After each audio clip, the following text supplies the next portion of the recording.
Hello बच्चों, आज projectile motion को कवर करेंगे 10 मिनट के अंदर। सारे इंपॉर्टेंट कॉन्सेप्ट और सारे इंपॉर्टेंट फॉर्मूले आपको इस वीडियो में मिलने वाले हैं। सभी को बेसिक से समझाने वाला हूं मैं, तो ये बहुत ही इंपॉर्टेंट वीडियो है आप लोगों के लिए। चलिए स्टार्ट करते हैं। प्रोजेक्टाइल होता क्या है? हम किसी भी ऑब्जेक्ट को हवा में फेंक दें किसी भी स्पीड से किसी भी एंगल पे, that object is a projectile, और उसके मोशन को पढ़ने को ही हम लोग बोल रहे हैं प्रोजेक्टाइल मोशन। इसको पढ़ते वक्त हम लोग कुछ अजम्पशन रख रहे हैं अपने साथ। क्या हम लोग ये मान के चल रहे हैं कि किसी भी तरह का एयर रेजिस्टेंस यहां पर अवेलेबल नहीं है, हवा में कोई भी रेजिस्टेंस ड्रैग फोर्स नहीं मिल रही है, कोई भी एक्सेलरेशन ड्यू टू ग्रेविटी में वेरिएशन नहीं है, और हम अर्थ के कर्वेचर को काउंट नहीं कर रहे हैं, हम लोग फ्लैट मानते हुए चीजों को पढ़ रहे हैं। ठीक है, तो सबसे पहले अगर हमने कोई भी ऑब्जेक्ट को फेंक दिया तो इसकी पॉसिबल ट्रेजेक्ट्री कैसी होगी? ट्रेजेक्ट्री मतलब पाथ, ये कुछ लगभग लगभग ऐसा जाएगा। अब ये पाथ एक्चुअल में है क्या, हम आगे जाके देख रहे होंगे। ये पैराबोला है, ये कैसे आता है समझिएगा। सबसे पहले इस मोशन को पढ़ने के लिए हमें देखना पड़ेगा ये 2D मोशन है, हम कुछ कोऑर्डिनेट एक्सिस ले लें।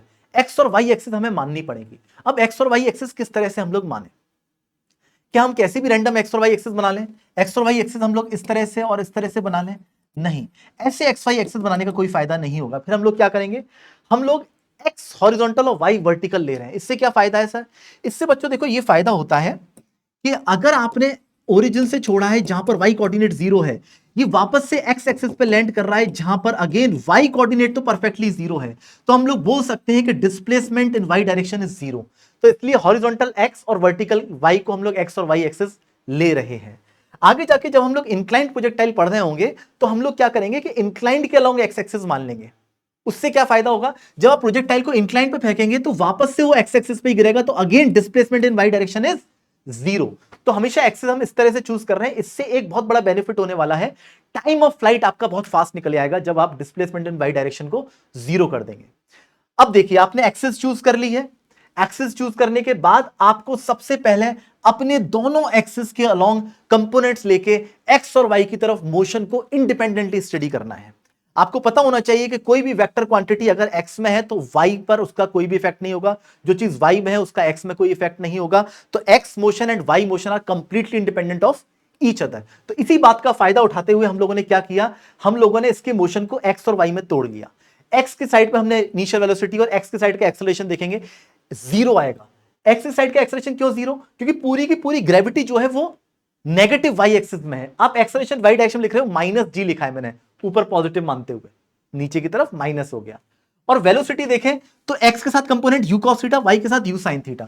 तो ये दोनों चीजें हम लोगों ने लिख ली x और y में सेपरेटली। अब हमारे पास जो इक्वेशन ऑफ मोशन है v equals to u plus at, s equals to ut plus half at square, v square minus u square equals to 2as, ये दोनों एक्सिस में इंडिपेंडेंटली हमने लगा दिया।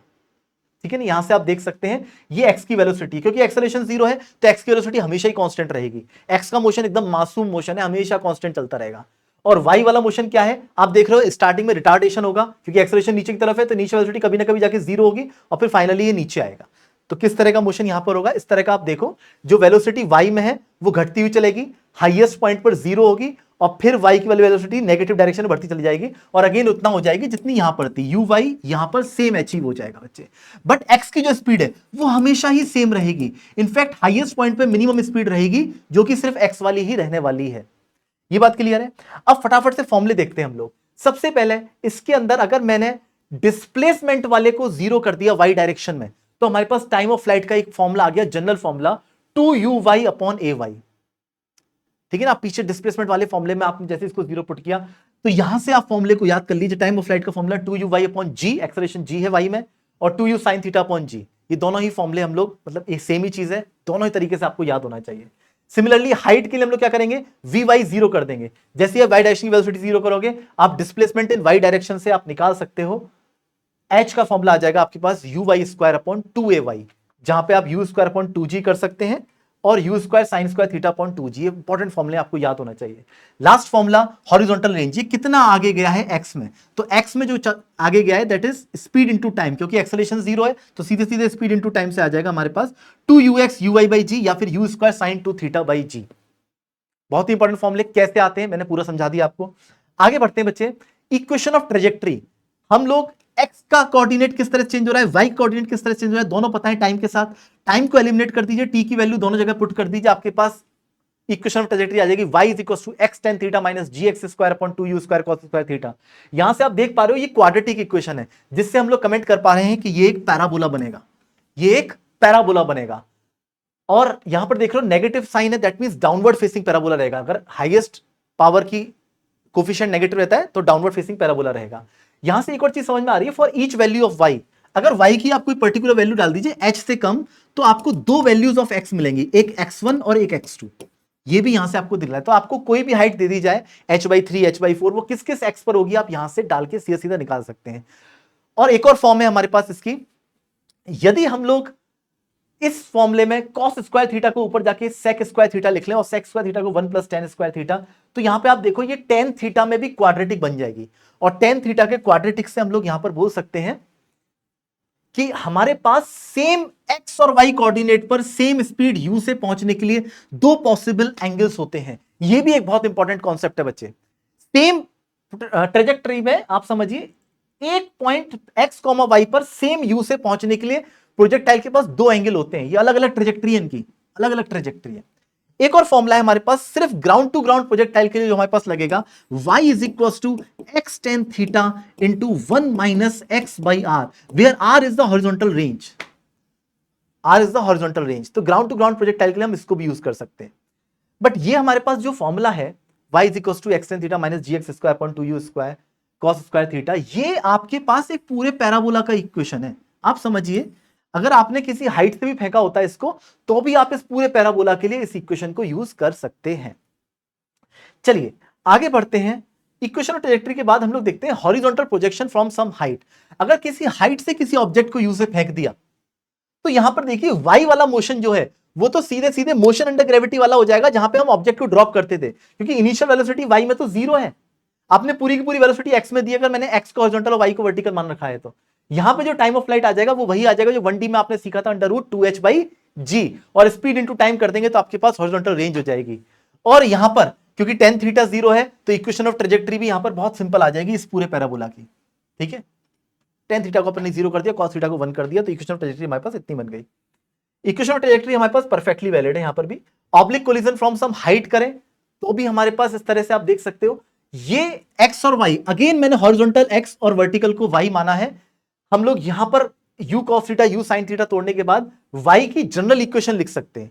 और जैसे ही जब पार्टिकल यहां पे गिर रहा है, पार्टिकल कहां पे गिरेगा हमें पता है, अगर हम h हाइट ऊपर से फेंक रहे हैं तो पार्टिकल यहां पे पहुंचेगा, ये ओरिजिन है, y कोऑर्डिनेट डेफिनेटली -h होने वाला है। आप जैसे इसके अंदर -h डाल देंगे y की वैल्यू, आपके पास टाइम ऑफ फ्लाइट आ जाएगा। ये क्वाड्रेटिक इक्वेशन बनने वाली है, टाइम पॉजिटिव वाला जो होगा that is the answer. Range के लिए अगेन x में तो स्पीड ही कांस्टेंट है u cos थीटा, तो जो टाइम ऑफ फ्लाइट आया है स्पीड इनटू टाइम कर दीजिए, आपके पास रेंज आ जाएगी। डायरेक्टली निकालने के लिए आप इस प्रोजेक्टाइल के लिए भी इक्वेशन ऑफ ट्रेजेक्टरी यूज कर सकते हैं। जैसे यहां पर आप -h डालेंगे तो आपके पास यहां का कोऑर्डिनेट आपने -h डाला x वाला, आपके पास अपने आप x कोऑर्डिनेट r के बराबर आ जाएगा। जो पॉजिटिव x कोऑर्डिनेट आएगा, क्वाड्रेटिक है, सॉल्व करेंगे, positive x coordinate will be the range of this projectile. Last चीज समझते हैं बच्चे, projectile on an inclined plane. अगर अब द इंक्लाइंड हमने प्रोजेक्टाइल को फेंका, यहां पर ये इंपॉर्टेंट है बच्चे, देखना ये फॉर्मूले जो लिखे हुए हैं कहां से एंगल मान के लिखे हुए हैं। हमने दोनों ही एंगल्स को हॉरिजॉन्टल से माना हुआ है। ठीक है, अब अगेन हम लोग x और y को ले रहे हैं इंक्लाइंड के अलोंग और इंक्लाइंड के परपेंडिकुलर। तो यहां पर देख लीजिए ax और ay कैसे कैसे हमने तोड़ा है। जो एक्सेलरेशन g है वो आपको अब x और y दोनों में मिलेगा। पहले क्या हो रहा था, वर्टिकल में ही था एक्सेलरेशन, अब x में भी आ गया है। अब टाइम ऑफ फ्लाइट निकालने के लिए अगेन आपने डिस्प्लेसमेंट इन y डायरेक्शन 0 किया, x और y को सेपरेटली लिख के, तो आपके वही फॉर्मूला आएगा जो पहले आया था, 2uy/ay। इनफैक्ट हाइट का फॉर्मूला वही आएगा, uy²/2ay। बस यहां पे ay चेंज हो गया है। ay कितना हो गया है, g cos beta. cos beta is a angle of inclined. Next range, यहां पे जो रेंज का फॉर्मूला है 2u² sin alpha minus beta cos alpha upon g cos square beta, ये रेंज का फॉर्मूला है। फॉर्मूला याद करने की जरूरत नहीं है, ये x का डिस्प्लेसमेंट आप सीधे सीधे x के मोशन को इंडिपेंडेंटली पढ़ के भी निकाल सकते हैं, अगर याद हो जाए तो वेल एंड गुड है। ठीक है, मैक्सिमम रेंज किस एंगल पर होगी, तो हॉरिजॉन्टल से एंगल हमारे पास π/4 प्लस β/2 पर मैक्सिमम रेंज होगी। और मैक्सिमम रेंज कितनी होती है बच्चे, u² upon g into 1 plus sign beta. Sign beta is the angle of inclination. Thank you, that's all about the projectile. ये सारे इंपॉर्टेंट कॉन्सेप्ट है, कैसे आते हैं मैंने वो बताया है। इस वीडियो को सेव कर लो बच्चे, और जो कॉन्सेप्ट आपको नहीं आता है उसको निकाल के देखो। लाइक करो, सब्सक्राइब करो, मिलते हैं नेक्स्ट सेशन में, तब तक के लिए गुड बाय, थैंक यू।